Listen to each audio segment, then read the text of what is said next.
Приветствую, друзья! Программа «Просто вкусно», канал Якутия-24, с вами Петр Цепандин. У нас сегодня в гостях художник Анна Осипова. Анна, здравствуйте. Здравствуйте. Да, спасибо, что приняли наше приглашение прийти к нам на передачу, которую мы называем «Кулинарный концепт», «Кулинарное шоу» называем иногда его. С чем вы к нам сегодня пожаловали, что будете готовить? Очень простое, легкое блюдо, но оно для меня символически олицетворяет Якутию. Я немножко привнесла изюминку, так скажем. Жеребятина прекрасна в любом виде. Для меня в сыром, но так как мы будем готовить, поэтому будет у нас зеленый салат, ПП, такое, так скажем, новое веяние полезного. Сразу возникает очень много вопросов, но рассказывайте. Запечем в духовке мясо, и потом самый фокус будет уже в соусе. Хорошо. Откуда рецепт? На просторах интернета. Я подошла творчески к этому процессу, как к созданию картины. Ну, то есть творческий проектный подход. А знаете же, творческий процесс, всегда же говорят, что творческий процесс не яму копать, но все равно нужен некий такой проектный подход. Да? То есть вы, скорее всего, взяли несколько рецептов, какой-то подошел, не подошел? Да, вот меня просто вдохновил очень интересные ингредиенты сливы. Да, он такой кисло-сладенький, и как раз, я думаю, к мясу он очень подойдет. Репетировали? Конечно. Репетировали. Да. Получалось? Абсолютно. Абсолютно, шедевр. Задаю всегда этот вопрос, и задам и вам, наверное. Да. А вы как с готовкой? На вы, на ты? И любите ли вы готовить вообще? Нет, я люблю очень готовить, но это бывает крайне редко, потому что для меня это должен быть восторг, как этот салат. Вдохновение. Да, то есть это такой праздник. Муза посетила, давай. И давай. Да, нет, а правда, что есть такое, да, бытует же мнение, но я причисляю к себя клану обывателей, что у творческих людей муза посетила, и человека прет, так скажем так, да? Нет, если будем говорить о личном творчестве, живописи, то там оно уже более стабильно, так скажем, муза есть, нету, работаем. Работаем. Да. Надо заставлять себя иногда. Нет, это без заставляния, то есть уже такой процесс, который уже идет как поток, как дышим. Ну то есть вы, скажем так, в процессе все время, в процессе. Хорошо, сколько времени нам требуется? Успеем ли мы? Конечно, должны успеть. Минут 15-20 запекается. Да, вы расскажите, пожалуйста, что вы собираетесь делать. Да. Мы запечем мясо в духовке с овощами. Мы заранее подготовили овощи, потому что они более дольше готовятся. И пока запекается в духовке мясо, приготовим быстро соус. Быстро соус. Да, а листья салат уже... Это уже для зеленый. сервировки, я так полагаю, да. Хорошо, давайте тогда начинать. Берем. В первую очередь. Пергамент. Я так думаю, пергамент. Выкладываем на него мясо. И солим, перчим немножечко. Так, перец. Приправы. Да, у вас какой-то такой оригинальный перец. Да.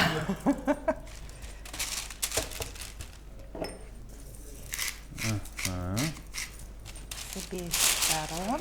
Италии. Есть у вас любимое блюдо? Ну, вы сказали, что жеребятина – это вкус родины, что Сахалы – это на ахтарской поездках, да? И я всех своих друзей во всех городах, где бы я ни жила, приучила. Да, действительно очень вкусное же мясо и полезное. И строганинем приучила. Так, делаем такую лодочку и выкладываем туда еще наши овощи. Чтобы оно придало вкус. Так, приготовленные уже овощи. У нас морковь и крупно нарезанный. Да, и закладываем это все в духовочку. Да, противень нужен, который у нас готов. Да. И все, мы его отправляем в духовку, которая у нас заранее. Да, духовку заранее разогреть на 180. На 180 и мы минут кладем... на 15. Минут на 15. Засекаем время. И следующее. Так, и приступаем к приготовлению соуса. Берем сливу. У вас свой нож? Ой, да. Свой нож, я имею в виду, якутский. Да. Как-то я автоматически веду. Обрезаем все. Так, нет, лучше нарежу еще кусочки. И есть еще один фокус с быстрым приготовлением даже картошки в мундире в микроволновке. Я недавно, буквально даже в прошлом году убыстряет. только... Процесс убыстряет. Оказывается, можно без кастрюли и воды. Потому что в какое-то время считалось, что микроволновка, она все портит, ее нельзя, убивает все. Ее, слава богу, реабилитировали. Кстати, я и телезрителям, и вам напоминаю, телезрителям рассказываю, что у нас в качестве эксперта выступает небезызвестный наш Семен Тарбахов. Он все следит. Внимательно следит и будет оценивать, и, возможно, он появится в кадре и скажет, что вот так вообще не готовят. Так, или можно сказать... Пакет немножко дырявим, чтобы у нас там не взорвалось. И отправляем на... Сюда. 3 минутки в микроволновку, да. 3 минутки. Да. Ага. Отлично. Где-то вот так. Так, пока она и у нас стоит. там готовится. У вас очень все быстро спорится, мы уже прошли почти почти мы уже на финише. Практически на финише. Итак, первый вопрос, который я всегда должен был задать, но почему-то мы перешли на другое. Расскажите, Анна, о себе. Как вообще, я знаю, и телезрителям расскажу, что вы родились в очень творческой семье, семье известного художника. Я родилась в мастерской, буквально в мастерской. Это образно? Нет, это прям... Прямо в мастерской? Нет, конечно, я родилась в роддоме, но на тот момент... Как моя жена говорит, я родилась в театре. Мама певица, и вот то же самое, то есть это атмосфера. Так, мы в блендер положили красный перец. А мы перескакиваем, ничего. Туда-сюда. Мы придем. Мы обязательно придем к вашей истории. Ага. Так, петрушка. Потому что готовка тоже же важна. Кушать хочется всегда. Кинза. Кинза, кстати, как раз и придает этому соусу такую некоторую нотку. Пикантность, да, потому что не все просто ее любят. Петрушка. Не все ее любят. Вот в этом случае я с ней абсолютно согласна. Она к месту. Очень. Перчик, я смотрю, вы берете. Какой перчик? Это хмели-сунели. Хмели-сунели, все. Хмели-сунели. Сейчас дождемся сливы и можем поговорить про творчество, про семью. Да, опять переходим. Родившись в такой семье, когда ты ребенок, ты этого не осознаешь, что это как данность картины, творчество, ты в этом... Ваш мир, в котором вы растете. Поэтому, когда я пошла в художественную школу, художественное училище, художественный институт, это было естественным течением То есть для родителей это уже и для вас это было как будто само собой разумеется. Либо, может быть, вы хотели кем-то другим стать? Вот этот момент наступил в институте на 3-м курсе. Был кризис, когда вдруг пришло осознание, а художник ли я? Может быть, взять академ, может быть, я бухгалтер, поискать. Может, я танцовщица?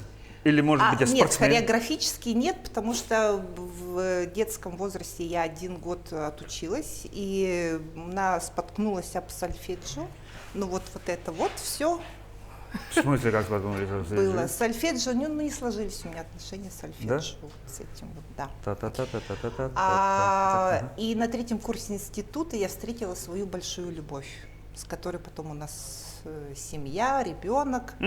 И все мои сомнения улетучилось. То есть любимый человек вдохновил, уже сказал, все, ты художник, ничего не знаешь? Нет, он ничего не делал, просто это само, видимо, состояние вот этого космоса. Пришло, и теперь я художник. И с того момента, Почему я так показываю? Обычно вот так заходят, говорят, через макушку, как маленького ребенка. И никакого другого пути у меня нет.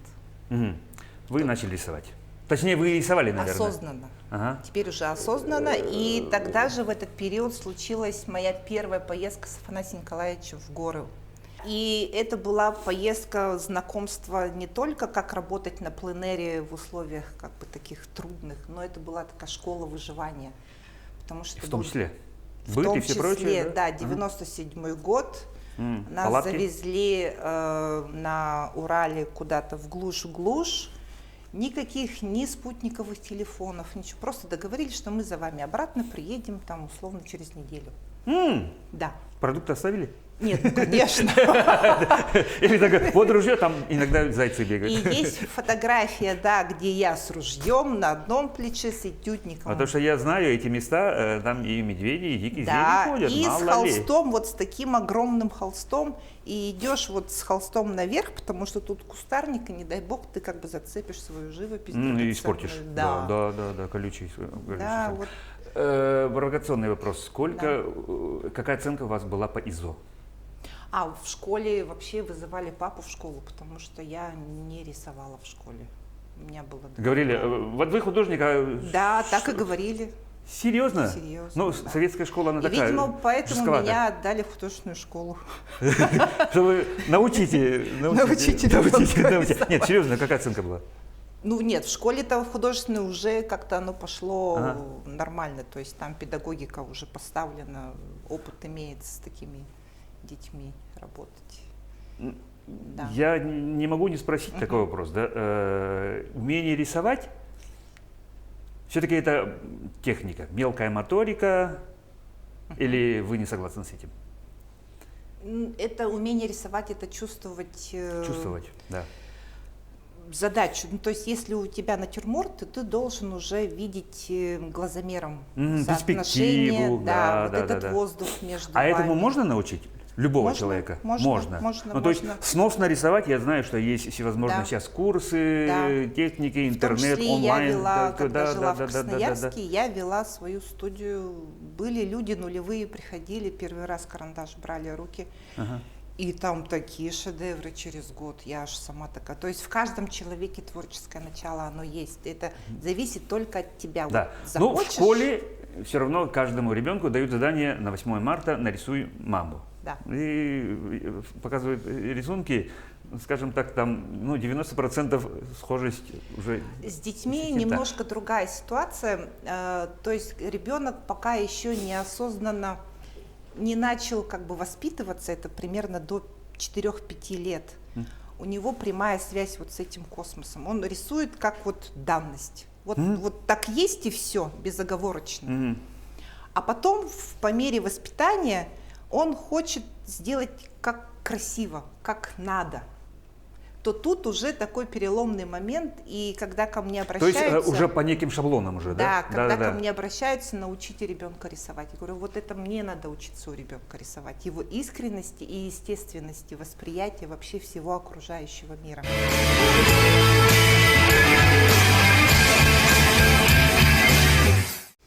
А если у вас есть цель сделать из него прямо художника, архитектора, дизайнера и т.д. и т.п., тогда да, тогда надо системно как бы его уже проектный обучать. подход уже применять, Да, чтобы да, человек уже знал Это сначала разные. теорию Да, и техники всевозможные, Да, культуру, да. историю вообще, и пошел вот в так. том числе, да. Да, а как долго вы учились на художника? И куда вы поступили? 4 года школы художественной, 4 года училища, 6 лет института. Потом я вернулась после института, преподавала в Арктическом институте 9. То есть 10 лет вы учились, даже дольше, чем медики? Нет, а потом я еще на стажировку в академию поехала. Это как аспирантура для художников. Еще там 4 года. Плюс. Ну, то есть, Вся жизнь. я думал, что медики дольше учатся, ну да, вы всю жизнь учитесь, и сейчас наверняка продолжаете. Конечно, да. Мгм. Нет предела. Нет предела, Конечно. предела совершенства. Да. Ну что, по-моему, уже... Так, у нас здесь уже красота. Да, это Мы- мы, друзья, Слива наша. да, сливу на микроволновке быстренько. Да. Также ее Что мы ее сделали? И туда же, туда же, конечно. туда же бахом. Это всё. соус у нас будет. Это у нас будет соус. Пиканто соус. Все надо измельчить до однородной массы. Сейчас мы скоро пошумим немножко. А, тем временем наш эксперт очень внимательно следит, чем мы занимаемся. Здесь, да. И да, очень придирчиво смотрит, что вообще у нас тут происходит. Нажимайте. Ага, так.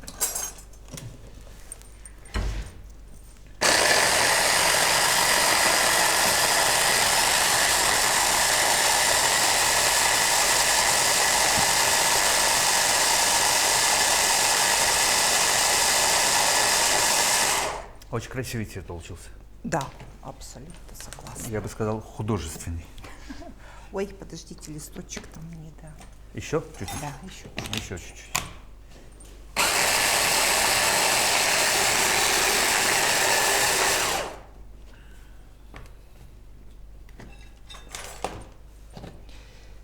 А почему он не хочет? Ну, не хочешь, ладно. Этот листочек? Ну, берем его. Так, хочешь, не потом надо. все. Ага. Кладем маленькую кастрюлечку. И нам надо включить. Да, надо включить, чтобы она у нас на медленном огне минут 10 Потомилась. потомилась. Правильное слово подобрал. Нет, потомилась, наверное, это она все-таки кипеть должна чуть-чуть. Ну, вскипеть. Сначала на большой огонь. Вскипит, и мы Да. огонь убавим. И вот главный секрет. Тут, Тоже еще один. да, то, что вместо сахара я решила добавить сливовое варенье. Угу. Тынц, Тынц. тынц.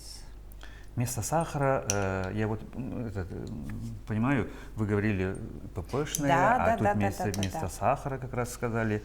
Вы следите вообще за И питанием? Я еще, смотрю, вы в форме вообще. автоматически это получается, не специально, потому что с детства Афанасий Николаевич, он же йог. И каждое утро ты просыпаешься и 40 минут делаешь все Зарядку. вот эти асаны, да. Так, это у меня остренький. То есть вы тоже делаете? Делали С- или делаете? Делала, но сейчас по мере как бы чувствования организма. заходит. Чувствуете организм. Смотрите, почему я этот вопрос задаю? Да. Сейчас же у всех на устах ПП. Вообще идет, я так думаю, если не помешательство, то переосмысление того, что мы вообще кушаем. Да. Да, ну то есть вот это вредно, вот это лучше не стоит, вот это надо побольше и вообще ну, следить за тем. Ну, не секрет, что мы всегда говорим, мы есть то, что мы едим. Следить за питанием специально. Специально нет. Наверное, это с годами уже такое выработалось, то, что я... Интуитивно. Потому что я люблю все, что как природное, так скажем. Почему Натуральное. Якутию как бы обожаю, то, что здесь сезон охоты на уток, зайцев, и вот это вот все, когда начинается, или когда вот жеребятина вот захотела, когда вот вернулась, так скажем, условно в Якутию, конечно, печень. Но печень жеребятина, оказывается, просто так не продают. Продают Ну набор да, и по сезону. Ну, то есть, убага. убага, да. И получилось так чуть поменьше. Да, чуть поменьше, да? Смотрите. Что сами. я теперь умею готовить еще и молочную колбасу. Ага, ну то есть хан. Хан, да. Да. Кровяную колбасу. Кровяную Кровяную Ой, колбасу. молочную говорю, Ага. да. Ну, потому что там молоко. Да, с кровью. Попросила друзей, у меня подруга приехала и все показала. как Опять это же, делается. И для меня было творческий подход. открытием, что, оказывается, кровь, не кровь, а плазму используют. Да. А я не знала, честно говоря. Поэтому она у нас чисто беленькая. А когда... Как тут не сказать, и фиг живи, учись. Да, потому что когда вот в Хакасии, допустим, у них тоже есть хан, да, кровяная, там, Казахстан, ну вся наша вот эта Да, семья они большая. у нас кухни схожие. Но у них она черная, То потому есть что они молоко не отстаивают. А. Нет, они кровь как кровь добавляют. Так, мы Просто. время немножко не засекли, да? Успеваем, все нормально. У нас уже почти закипело. Да. Нет, оно уже кипит просто, и надо его помешивать. Еще поменьше. Нет, Все нормально. нормально. Итак, учились вы 4 года, потом 6 лет, а потом 4. И как складывалась ваша деятельность? Трудовая, скажем так. Наверное, все поменялось в Красноярске на стажировке в академии. Так как отец у меня, он более классик-академик, то я училась в этой школе более традиционной. И в академии у меня профессор Анатолий Павлович Левитин, ленинградский, петербургский, просто светоч, 22-го года рождения. Прям золотого стоит общение одно с ним. И закончила я более таким, каждый художник хочет найти свой язык выражения. Да. И я вот на выпуске, как мне тогда казалось, что-то такое нащупала, нашла. То есть это был реализм, но он был такой немножко декоративный, с моим характером. И как бы волею жизни осталась в Красноярске дальше жить, перевелась в Союз художников, мастерскую дали и начала путешествовать. А так как меня всегда интересовала история семьи, то так, соус у нас уже готов. Он должен подойти.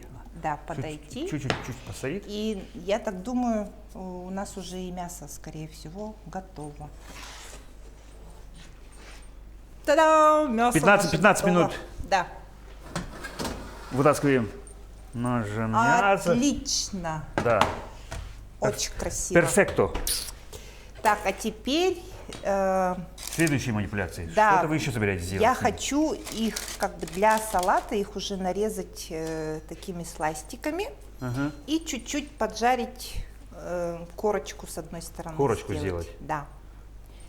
Хорошо. Небольшими. Так, это можно пока убрать. Вот это? Да. Это нам уже не надо. Это следующая порция будет.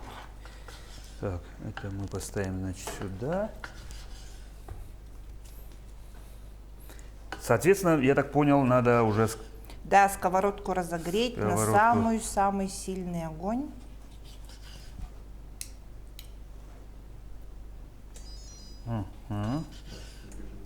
На максимум. Я уже знаю, как тут делать. Надо кнопочку нажать, и загораются обе конфорки.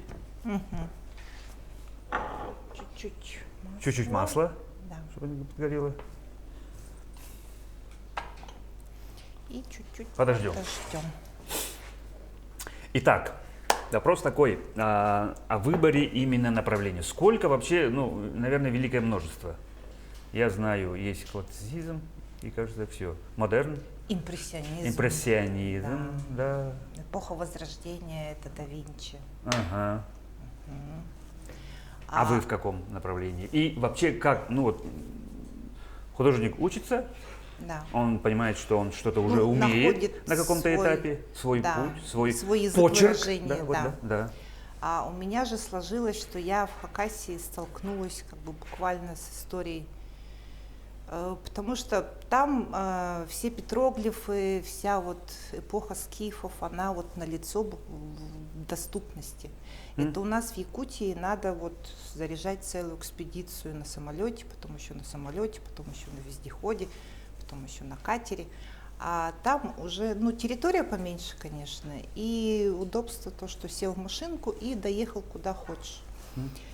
И в тот период меня очень вдохновила скифская культура, которая прошлась вот с территории современной Монголии, северной, до Черного моря на протяжении сотен лет. Это Аржан-2 на территории Тувы, самое древнее захоронение в России, потом дальше тагарская культура, это Хакасия, дальше Пазырык, это Алтай, потом Кавказ. Вот, то есть я везде поездила, изучила начиная как бы вот с семьи, расширяешь потом, кто такие народ Саха, и потом дальше горизонт расширяется. Вообще на весь мир. И теперь это. Это, скажем так, тогда некая данность, необходимость для художника, чтобы не привлекать консультантов, чтобы знать историю. Чтобы те или иные мотивы, может быть, использовать. Лично для меня. Лично для вас. То есть это путь, который вы сознательно выбрали. Я не специально, оно само как-то накрыло меня, и дышать невозможно без, пока ты не докопаешься, почему, когда, что было до этого, что было после. И я консультировалась, в Красноярский краеведческий музей, ходила с археологами, потом, здесь, в Якутске. Эксперт смотрит, стоит и смотрит. Может быть, Семен, ты уже подойдешь к нам? Да, давайте мы пригласим нашего Семена. Вот он идет.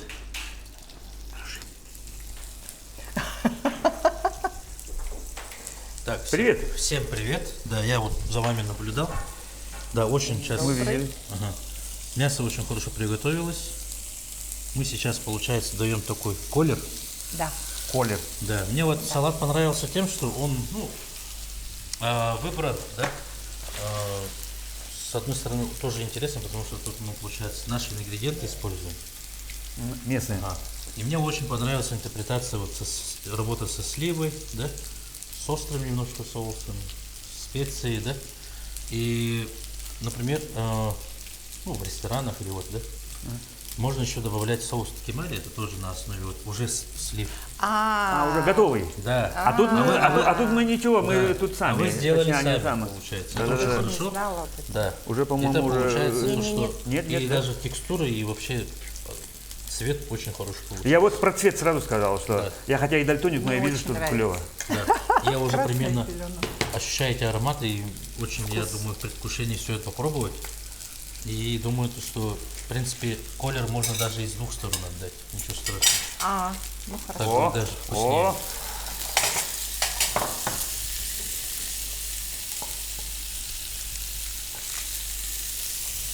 шикарно.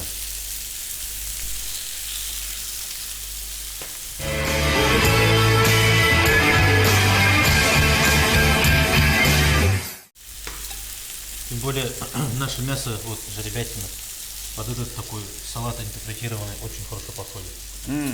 Получается, база мясная очень мягкая, сочная, овощная база. Полезно, полезно. И вот соус очень хороший. И я думаю, у нас получится очень хорошее блюдо. Про цвет вопрос, Анна. Да. Бывают же люди, которые дальтоники. Да. Различают цвета. Есть Дальтоник может стать художником? Да, я вот только хотела сказать, что А. есть художники, дальтоники. Они... А бывает же художник, про кого-то я читал, что он отличает там сколько-то тысяч, десятков тысяч оттенков. Так это у северных сколько есть оттенков у наших Снега. якутских? Да. Снега, да. Да, и есть Он не просто прямо- белый, а он... Это и есть название этому оттенку. Да, да, да. Ну, я не дошла, честно говоря, до такого уровня различать. Это у дизайнеров есть рабочее такое задание. Различать. Да, просто написать. Так, вы сейчас, получается, Все выложила, салат, рукола. давайте вот мы тоже там на тех тарелках продолжим. Это все. Да, По-моему, уже все, это можно... я уже выключил. А, уже выключил. Да, мы, Молодец. получается, как кладем базу, Да. такую овощную, да, Да. под так называемую нашу подушку, да, салата. Затем вы добавляете вот свежий Рукола. помидор, да? Как правильно, рукола или рукола? Ну, рук. Это я... Лишь бы что-то сказать. Так, ну да, в принципе. И здесь, и сюда уже выкладываем мясо. Мясо, да? Да, Хорошо, мясо. давайте выложим. Положим. Кладем. Я за чистоту русского языка. Тут... А здесь, наверное, выложим все-таки, мы выкладываем. Да, выкладываем. из Да, сковородки. правильно, наверное, правильно. Меня часто поправляют, говорят, ты не так говоришь и все прочее. Ну, Ну, уже к тебе привыкли, так что Да, не мы уже все обращаем на все это внимания. Так, ну, в принципе, вот так Отлично. положу я. Так, Да, сложно это горячее. надо Давайте сюда. убрать можно. Помидорки для свежести. Затем И вы добавляете соус, да? Да. Да. Прям как? Прям Давайте вы покажите на своей тарелочке, чтобы это видели. Вы покажите на своей тарелке, а потом я покажу, как надо. Да? Здесь, да, есть разные варианты, что можно и... ну, И вот мне- так. Но Ну да. он не такой жидкий, чтобы вот так. Я вот так, так. тоже пробовала, не очень красиво. А когда сбоку, и ты отрезаешь кусочек мяса, сейчас мы это... Ага, и мясо макаешь. Вот в этот Да, соус, да, да, да, обязательно да, да. нужно. А, ну или вот, видите, шеф все-таки, шеф. Побольше, побольше. Ну что ж, друзья, у нас все готово. Как мы говорим, мы уже готовы приступить к самому любимой Самому части любимому, нашей передачи. вкусной части, да? Вкусной части, да. Мне уже но- вкусно. Да, очень вкусно. В первую очередь, конечно, да, в первую очередь. Ну, наслаждаемся глазами. Анна, огромное вам спасибо. Я выберу Я- самый. Да, жирный я выберу кусочек. самый большой кусочек мяса.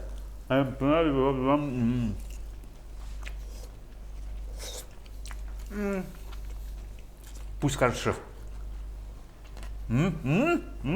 Да, тут то, что мы прижарили второй раз, вот, дало очень хороший вкус. Я бы вот тут посоветовал нашим дорогим телезрителям Это вам не замечание, а поддержка. На будущее, что я бы вот тут лично добавил бы какой-нибудь молодой сыр. Точно. Плюс, да. Да. Да, потому что тут у нас овощная, томаты, и это очень хорошо Да, дружит. да. Еще плюс подчеркну, да? Да, вот вот соусом из слив, вот это, и вот этими травами, я думаю, тут будет вообще волшебно. Сейчас очень хорошо, но там будет, Спасибо. как говорится, Просто супер. Вот. да, это может быть Сыр. вопрос. Сейчас 9, а будет десятка. Может, подвожу к тому, что приходите в следующий раз, и мы И, приготовим. и уже с Спасибо. молодым сыром. С сыром. Да. Да. Ну что ж, мы услышали Очень похвалу, давайте кушать у нас. Кушать, есть.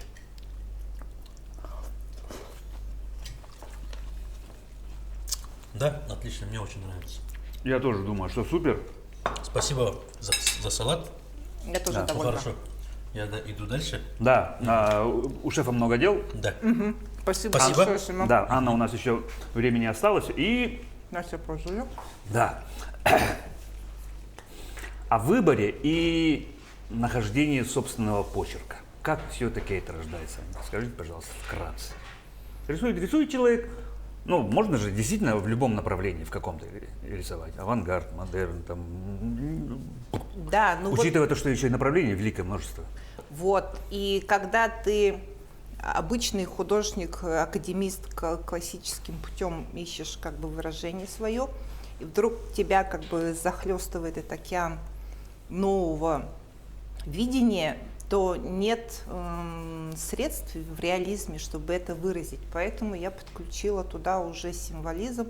И, наверное, весь какой-то свой жизненный путь работы со стеклом, Опыт. да, витражность.